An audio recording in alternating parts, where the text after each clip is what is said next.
যে যেখান থেকে দেখছেন সবার উপরে শান্তি বর্ষিত হোক। তো আজকে একটু কথা বলবো লতিফা নিয়ে।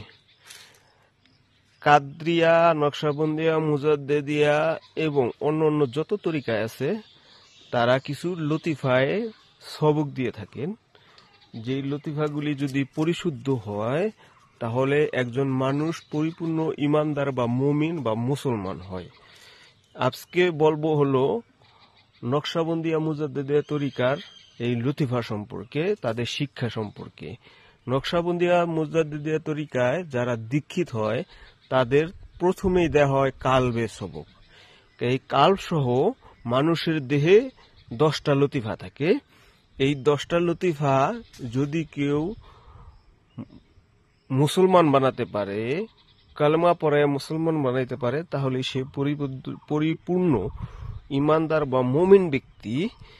তার ভেতরে প্রথম হলো কালব, তারপর আছে রুহু, সের, কফি, আকফা, আব, আতস, খাক, বাত, ঠিক আছে, তারপর নাফস।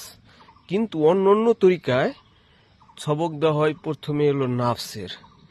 এই জন্য অন্য তরিকার একটু কঠিন, সাধনাটা একটু কঠিন হয়। কিন্তু নকশবন্দিয়া মুজাদ্দেদিয়া তরিকায় সবক দেওয়া হয় কালবে থেকে।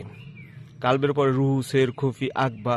এবং এই 10টা লতিফার 5টা লতিফা হলো সূক্ষ্ম জগতের লতিফা বা নূরের জগতের লতিফা, আর 5টা হলো ঝড় জগতের লতিফা।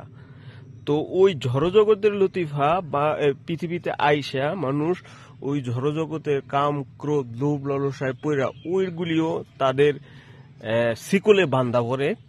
তো এগুলি থেকে মুক্ত করার জন্যই নকশবন্দিয়া মুজাদ্দেদিয়া তরিকার এরা প্রথমে এই সূক্ষ্ম জগৎ বা নূরের জগতের একটা লতিফা কালবের সবক দেওয়া হয়।